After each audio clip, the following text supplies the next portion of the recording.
Bueno, como les había dicho, hoy les grabo la última parte de Grecia y ya arrancamos la semana que viene con la parte de Roma, que sería el final de la materia.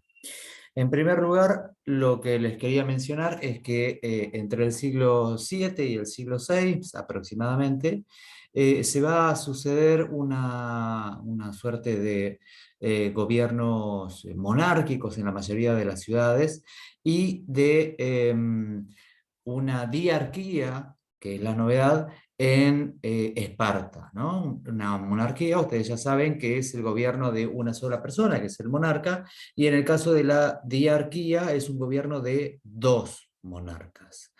En el caso de Esparta en particular, bueno, ya habíamos mencionado que el eje principal, digamos, de esta ciudad estaba centrada en los valores, ¿no? La austeridad, el valor, el heroísmo en el combate, la disciplina, sobre todo en el terreno militar, ¿no? Y tenemos que mencionar en este caso a un personaje muy importante dentro de la historia de Esparta, que es Licurgo. Licurgo es quien se encarga de realizar la primera constitución espartana, ¿no? Que trata de recoger en un solo texto los principios que ya venimos mencionando hasta el momento. Eh, Más allá de su carácter histórico, tiene una suerte de mensaje ambiguo, si queremos ponerlo así, porque por un lado hace eje en la administración pública, en la política, en la estructuración, pero también le da mucha importancia a los aspectos socioculturales, a la educación, es decir, trata de hacer una suerte de balance entre este sentido monárquico que tenía ese gobierno y un sentido profundamente social vinculado con el desarrollo de la ciudadanía espartana. En relación a la administración política, bueno, lo que podemos mencionar como primer asunto es obviamente que el carácter diárquico de este gobierno,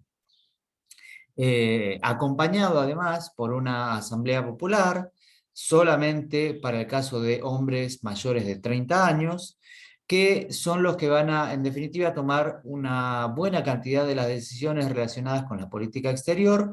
Eh, Son en su mayoría generales, o de ahí van a surgir muchos generales, digamos, pueden darse las dos situaciones, y también esta asamblea es la que se encarga de proponer nuevas leyes.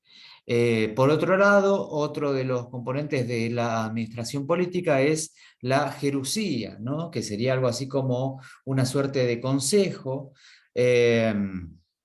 que se encarga de todo lo relativo con el poder judicial, con el poder legislativo, eh, instruye también en materia penal. Los miembros son, bueno, los mayores obviamente, 28 mayores, y los dos reyes, por eso, digamos, también conforman en este caso un número de 30 personas, de 30 individuos. Es de carácter vitalicio, es decir, solamente hay reemplazo en el caso de renuncia, que era muy poco probable, pero también en el caso de muerte de alguno de sus miembros. No se admitía en este caso a los que desempeñaban funciones militares por la dinámica propia que tiene la función, digamos, judicial y legislativa, ¿no?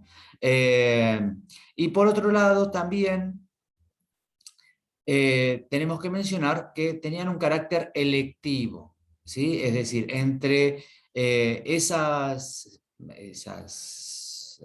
esos grupos de personas que podían llegar a conformar la jerusía, su carácter era por elección, no era por reemplazo por sangre o por nombramiento, si queremos ponerlo así, a dedo, ¿no? Tenían en ese sentido un carácter democrático, lo cual refuerza esta idea que les mencionaba al principio de cierta dualidad en relación al texto y las lo que en definitiva terminaba sucediendo. Por otro lado, mencionemos al eforado también, que se encargaba de la inspección del trabajo estatal, eran elegidos por la Asamblea Popular todos los años, se conformaba con 5 miembros que tenían el carácter de magistrados, y lo que está en discusión es si podían llegar a formar parte de este forado los sacerdotes.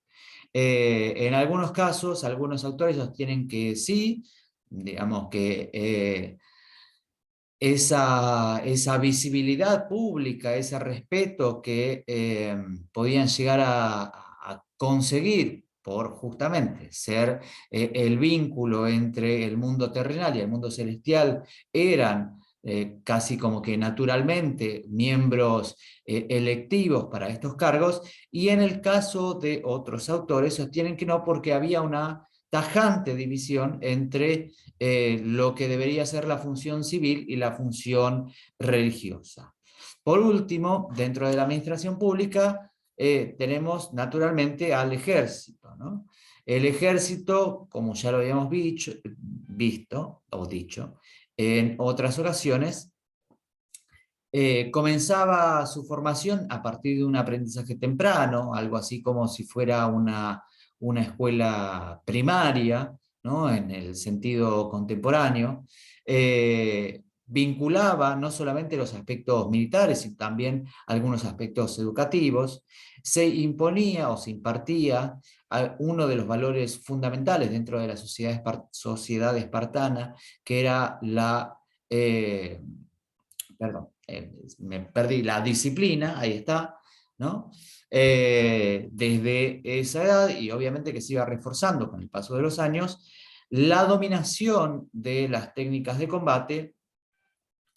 Piensen que en este caso la formación preponderante dentro del mundo griego es la falange hoplita, ¿no? Y el tratamiento de todos los miembros que iban a conformar ese ejército futuro espartano como seres iguales e indiferenciados, sin diferencias. Esto se llama en griego antiguo homoioi, por eso perdonen la confusión de letras y de palabras. En relación a la educación, lo principal que tenemos que señalar es que tenemos ahí una formación básica en términos militares y culturales, sobre todo para sentirse parte de ese mundo espartano. Como les mencionaba antes, era una suerte de escuela primaria, porque iba desde los 7 años, en nuestro caso arrancantes, pero hasta los 12, es decir, tener una formación bastante continuada. A partir de ese momento ya formaban parte regular del ejército espartano, en términos de reserva de aquellos combatientes más experimentados, o en caso de una situación extrema, como puede ser una guerra o una desventaja notable. Les enseñaban a leer, les enseñaban a escribir, les enseñaban también música, gimnasia, lucha, manejo de armas. El aprendizaje se dirigía sobre todo a lograr que aquellos que atravesaran por ese tipo de educación lograran ser los mejores dentro de los espartanos. Obviamente que era un ideal y que como mejores siempre solamente hay uno, pero digamos estaba encaminado a lograr lo mejor de cada individuo en función de la sociedad. Cuando finalizaban esta educación primaria, como les mencioné, quedaban como reserva de ese ejército, o sea, formaban parte del ejército, pero no todo el mundo en calidad de activo, y sus labores podían ser diversas. Podrían dedicarse a la agricultura, por ejemplo, podían dedicarse a la educación de nuevos espartanos, también podían llegar a formar parte de algún tipo de reunión de guerreros, ¿no? Como si fuera actualmente lo que se conoce como clubes de distinta índole, ¿no? Un club de fútbol, un club de básquet, una sociedad de fomento, es decir, formaban o seguían formando parte activa de esta sociedad en las distintas tareas que en este caso le encomendaron. En el caso de la ciudadanía, como ya se los había mencionado, se adquiría a los 30 años y eso les daba la posibilidad de participar en este Consejo Popular, en esta Asamblea Popular, que era el principal órgano luego de la diarquía y de los magistrados. En el caso de las mujeres, es un tema aún en estudio, pero lo que sabemos hasta el momento es que no dependían en absoluto de sus maridos. Su función principal era la de generar nuevos espartanos, ¿no? O sea, tenían una función social sumamente clara en ese sentido. Es decir, reproducir a aquellos ciudadanos que luego iban a servir y a defender a la ciudad de Esparta. En ese sentido estaban integradas dentro de la vida en la comunidad, no solamente por el hecho de tener hijos, que era sumamente importante, sino, digamos, a través de otras decisiones y a través de otras participaciones. También podían formar parte del desarrollo intelectual y educativo, no ya dentro de lo que les mencioné antes, dentro del ejército espartano, la sección habitualmente reservada para los hombres, pero sí a través de otras instituciones que también tenían el mismo carácter, pero que tenían, por así decirlo, una suerte de rama femenina del ejército o de cualquier otra tarea. Aportaban en ese sentido también al mantenimiento de la economía común, ya sea a través del trabajo doméstico o a través de otras actividades como podía ser el comercio.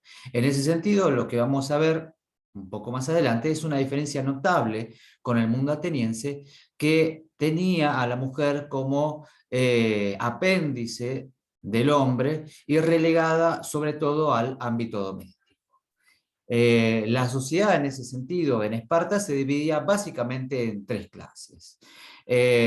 Por un lado, los espartanos puros o los espartiatas, que eran los nobles, aquellos que tenían derechos completos, aquellos que estaban casados, que tenían hijos, eh, aquellos que estaban casados debían ser ambos espartanos, obviamente, para tener hijos en ese sentido espartanos. Podían luego llegar a adquirir la ciudadanía, pero digamos la forma más sencilla de adquirirla era a través de una madre y un padre espartano.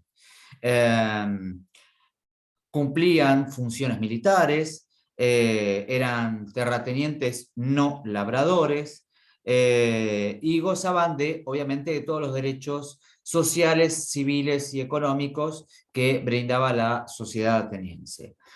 En segundo lugar, encontramos a los periecos. Bueno, los periecos también eran ciudadanos libres, a veces podían llegar a cumplir funciones militares, eran comerciantes o artesanos, pero no tenían ningún tipo de derecho en términos de participación en la vida política. Sí podían llegar a cumplir, como les mencioné anteriormente, funciones en la vida social, naturalmente, y en la vida militar. Y por último, encontramos en ese sentido a los ilotas. Los ilotas eran siervos, ¿sí? Que ya lo van a ver el año que viene en Mundial, pero con salario, ¿no? Una suerte de mixtura un tanto extraña que encontramos acá en el mundo espartano. Eran pseudo libres, porque si bien su persona era, digamos, eh, autónoma para moverse de un lado al otro, debía estar bajo el cuidado, la tutela de algún noble o de algún comerciante o de alguna otra persona. En ese sentido, podía deshacerse ese vínculo, sin embargo, debía casi que inmediatamente conseguir otro vínculo de una jerarquía más o menos similar. A veces también podían llegar a cumplir funciones militares y en determinadas situaciones, bajo determinados parámetros, podían llegar a conseguir su libertad.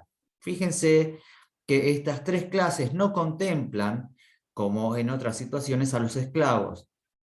Recuerden que en relación a los esclavos no eran considerados una clase en sí, ni siquiera una clase para sí, porque ni siquiera eran considerados como seres humanos. Por lo tanto, digamos, no entraría dentro de esta nomenclatura que estamos haciendo por varias razones. Primero, porque carecían de cualquier derecho civil, social, político o económico. En segunda instancia, no podían formar parte de la vida militar.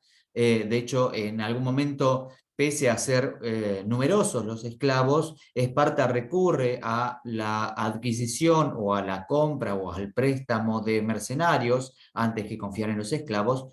Y por otro lado, porque, y esto es compartido por todo el mundo griego, en la mayoría de los casos su tratamiento, esto ya se los había mencionado, es similar a casi cualquier otra herramienta o instrumento de trabajo, sabiendo que son personas, pero sin ningún tipo de derechos, lo cual equivale a lo que se denomina muerte civil.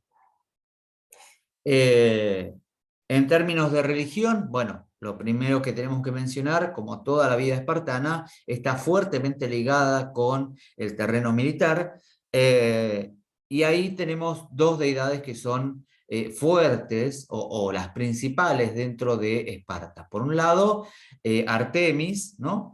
Y por el otro lado, Apolo, que es justamente su mellizo. Estas dos figuras van a tener una relevancia, si quieren, central, cuando luego se termine de conformar una suerte de unificación del panteón griego, porque van a ser las dos figuras asociadas sobre todo a la belleza por un lado y a la tranquilidad, a la estabilidad, y por el otro lado a todo aquello que genera caos.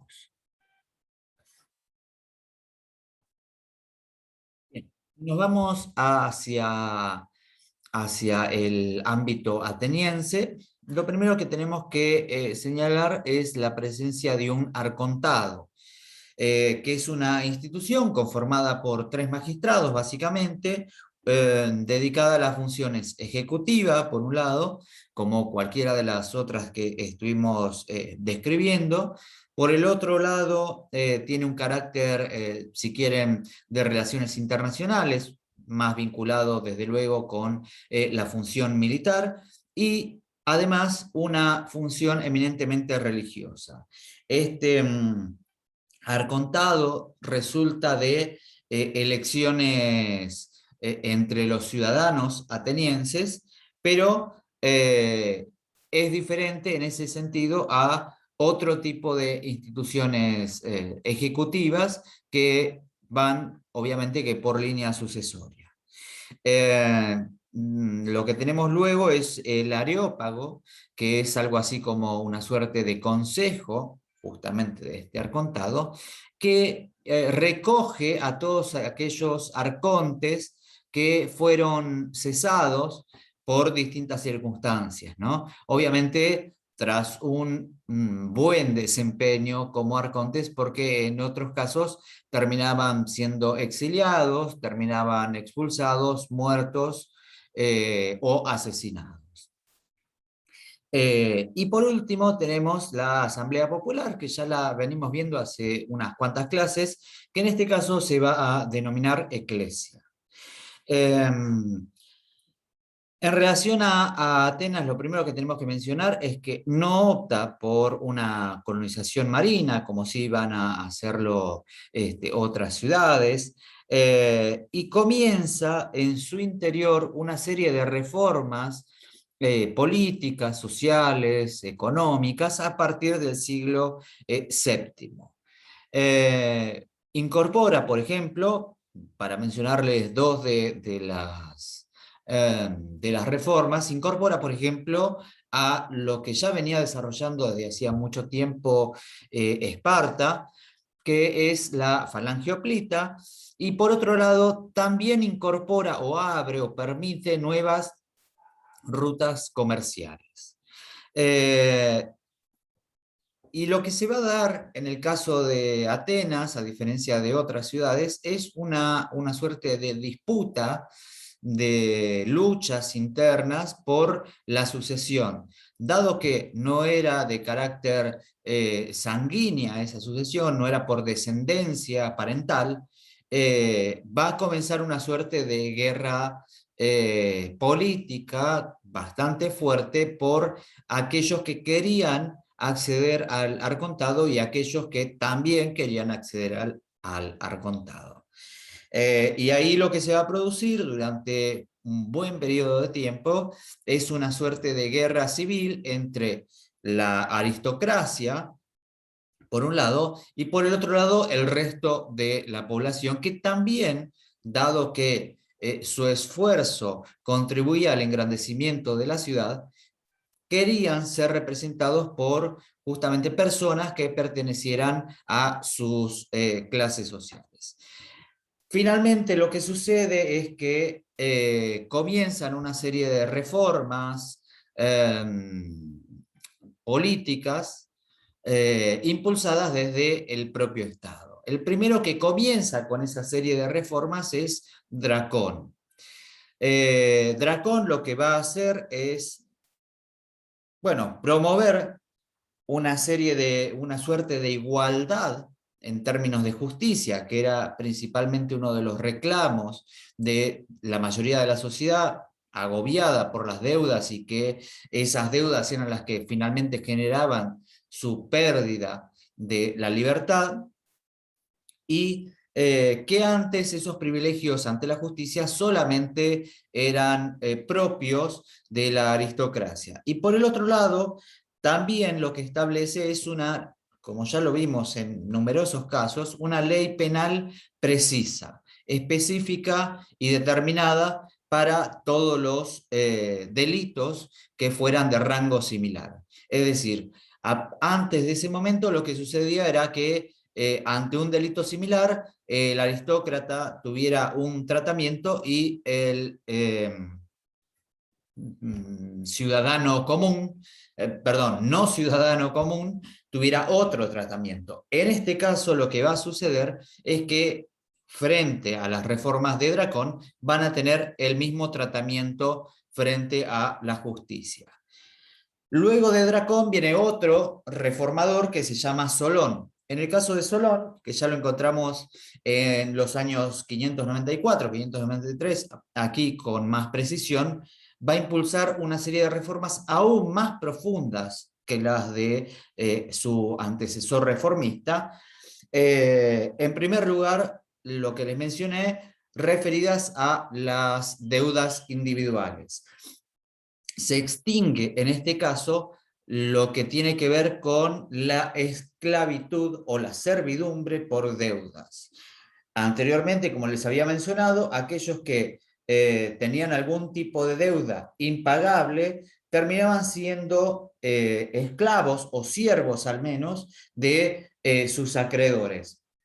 Solón lo que va a hacer es eliminar ese tipo de legislación, si quieren ponerlo así, por costumbre, y establecer que no puede haber de ninguna manera personas que pierdan su ciudadanía por tener alguna deuda. Imagínense si las personas que hoy, por ejemplo, le deben al banco o le deben al Estado, perdieran, no sé, la posibilidad de realizar trámites o de ir a votar o de inscribirse en la escuela o de mandar a su familia a la escuela, ¿no? Digo, tiene consecuencias profundamente negativas frente al resto de la sociedad. Y en muchos casos, no en todos obviamente, pero en muchos casos, esas deudas se incrementaban con el paso del tiempo y la mayoría de los ciudadanos no podía, no era que no quería, sino que no podía hacer frente a esas deudas. Luego dividió a la sociedad estableciendo 10 sectores diferenciados de acuerdo a la ganancia anual que tuvieran, de acuerdo a la cantidad de cereales que podían comprar. Esa división tiene que ver con que el cereal era justamente la medida más universal para dividir a los ciudadanos, para dividir a las personas. No les quiero hacer esta confusión entre ciudadanos como generalidad, por eso, digamos, personas, eh, justamente porque al ser el cereal el alimento básico y universal de toda la población griega, se podía establecer con eso un equivalente universal para establecer de esa forma un parámetro que englobara a toda esa sociedad sin demasiada distinción. Y así logró establecer 10 deciles distintos que con ello lo que lograba era que pagaran un tributo de acuerdo al decil en el cual se encontraban. Reforma, por otro lado, también el gobierno, o lo que habíamos visto en relación al arcontado, incrementando su número a 9 arcontes, que en este caso, si bien eran propuestos, terminaban siendo elegidos por sorteo. Y dentro de ellos, quien llevaba la voz cantante durante un periodo, también era elegido o terminaba con ese cargo a través de un sorteo. El resto de las sociedades también se reforman a partir de Solón, incorporándose lo que antes venía a pedir todo el mundo que no fuera aristócrata, es decir, la participación dentro de las decisiones políticas o relativamente importantes de la sociedad. Todas las instituciones vienen a poblarse, en este caso, por ciudadanos libres, no necesariamente aristócratas. Se le brindan de esa manera derechos a todas las clases concebidas para el mundo ateniense. Recuerden siempre que los esclavos no son una clase, no están considerados como clase, ni siquiera están considerados como persona. Por lo tanto, digamos, el resto de la sociedad ateniense, menos los esclavos, forman parte en este sentido de todas esas personas que ahora gozaban de derecho, dato, hombres, no mujeres, no esclavos. Se crea también un consejo compuesto por 400 miembros, también surgidos de la esfera de el pueblo libre. Se crea un tribunal popular, volvemos, ya no conformado exclusivamente por la aristocracia, sino ahora por ciudadanos provenientes de otros estratos sociales, y se mejora notablemente lo que tiene que ver con la comercialización. Luego de todas estas reformas, a la muerte de Solón, comienza una suerte de nueva crisis, porque frente a todas esas reformas, ¿qué es lo que deberían hacer sus continuadores? Profundizarlas, mantenerlas o rechazarlas. Porque piensen que Solón, en ese sentido, también forma parte de la aristocracia, una aristocracia, si quieren, con un poco más de conciencia social, y que también observa que de mantenerse las mismas reglas, lo más probable es que la aristocracia termine perdiendo su lugar de privilegio. Entonces, lo más apropiado en ese sentido es dar una suerte de concesiones al resto de la ciudadanía y que participen, porque en definitiva los privilegios se siguen manteniendo relativamente estables. El siguiente personaje en importancia dentro de la historia ateniense es Pisístrato. Eh, Se supone que Pisístrato accede al gobierno, al ejecutivo ateniense, luego de tomar la Acrópolis, ¿no? Por eso, digamos, no es considerado dentro de estos reformadores, entre comillas, democráticos, sino como parte de las tiranías que habíamos visto para periodos anteriores. Sin embargo, dentro de esas luchas de facciones, Pisístrato es quien más tarde o más temprano termina imponiéndose. Eh, Profundiza en ese sentido, termina decantándose por la profundización, pese a ser un tirano, de aquellos beneficios en favor de las clases populares, aquellos derechos que ya habían adquirido con Solón y que estaban puestos en duda. Pisístrato viene a confirmarlos y a reforzarlos. Obviamente en contra de todas aquellas otras facciones que también luchaban con él por el acceso al poder en Atenas. Es decir, la que se va a ver más perjudicada en ese sentido va a ser, desde luego, que la aristocracia. Procede también en ese sentido a la confiscación de tierras de la aristocracia y un reparto, algo así como una suerte de reforma agraria eh, entre los sectores populares, ¿no? Y vuelve otra vez al tema de la acuñación de monedas. Esos dos elementos son importantes porque refuerzan, en cierto sentido, el control centralista por parte del Estado. Piensen que con eso del reparto de tierras, lo que genera es muchísima mayor simpatía hacia su facción, por un lado, y por el otro lado, en el caso de que quisieran atacar y destronarlo, tenía una base popular bastante extensa a partir de esta suerte de concesiones que había logrado. Y por otro lado, la acuñación de monedas, si bien desde luego que favorece al Estado, también favorece a los propios ciudadanos que ahora encuentran en ese sentido un equivalente general para intercambiar sus mercancías, como observamos en la última clase. Cuando muere Pisístrato, volvemos a lo de siempre,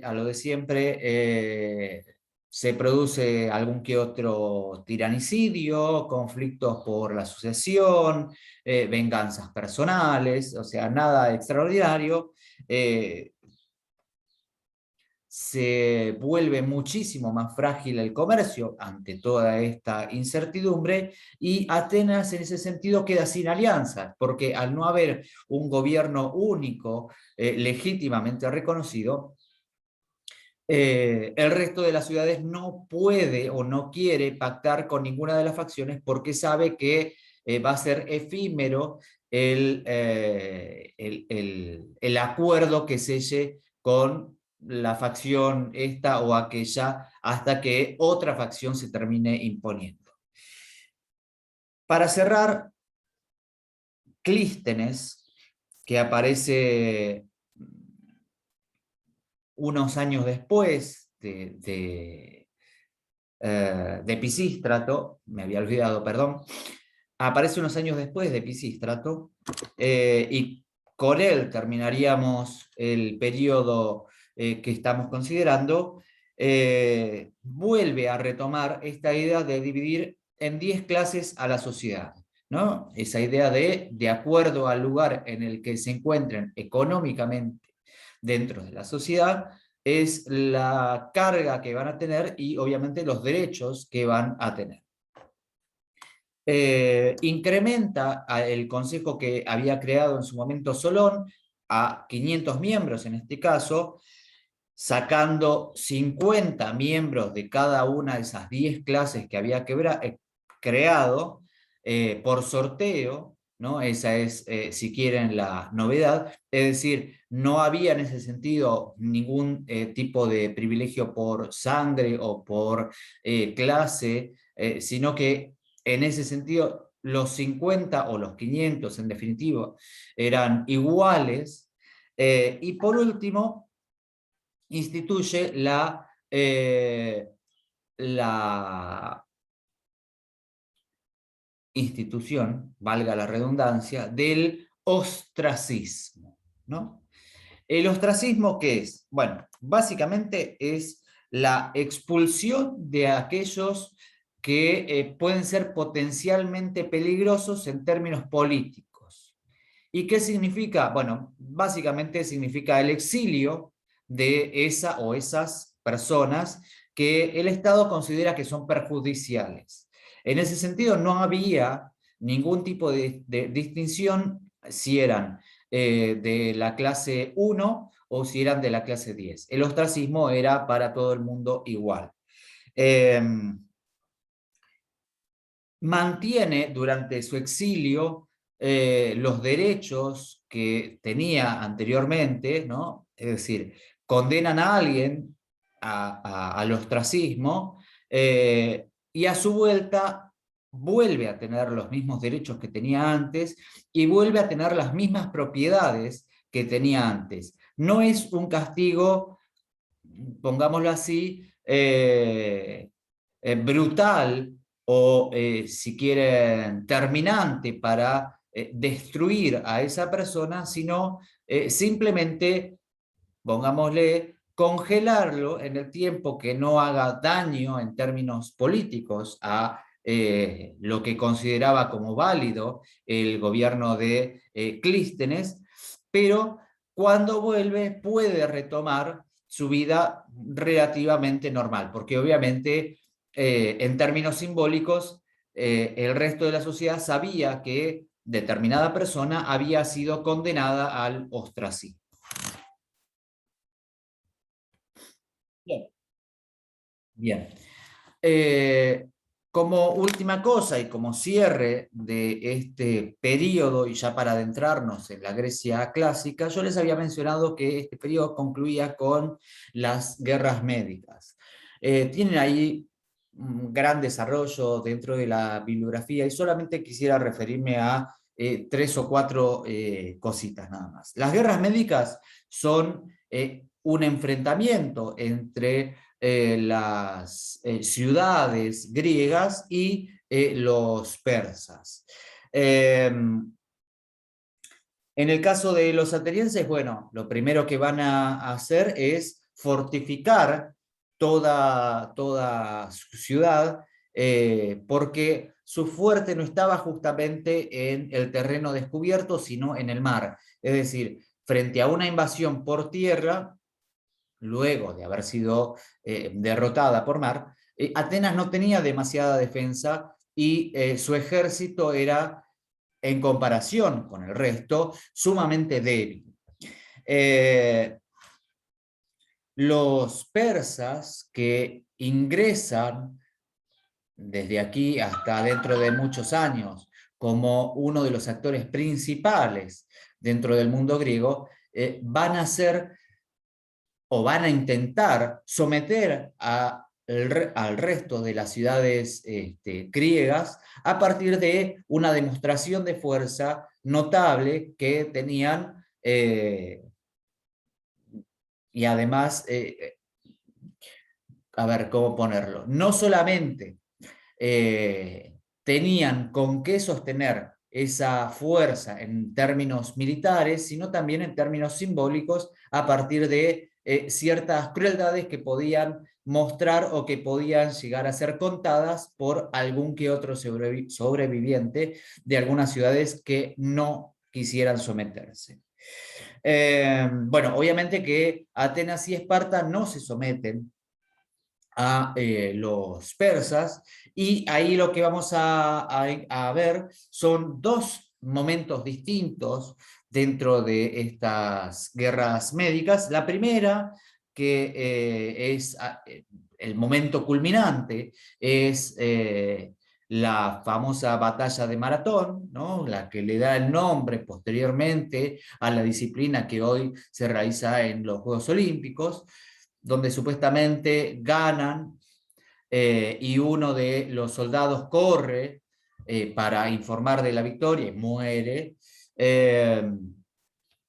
Bueno, ahí lo que tenemos en una primera instancia es una victoria ateniense, y la creación, o mejor dicho, el fortalecimiento luego de esta experiencia de una flota naval realmente importante por parte de Atenas, y una segunda instancia que tiene tres momentos destacables. El primero es en las Termópilas, ¿no?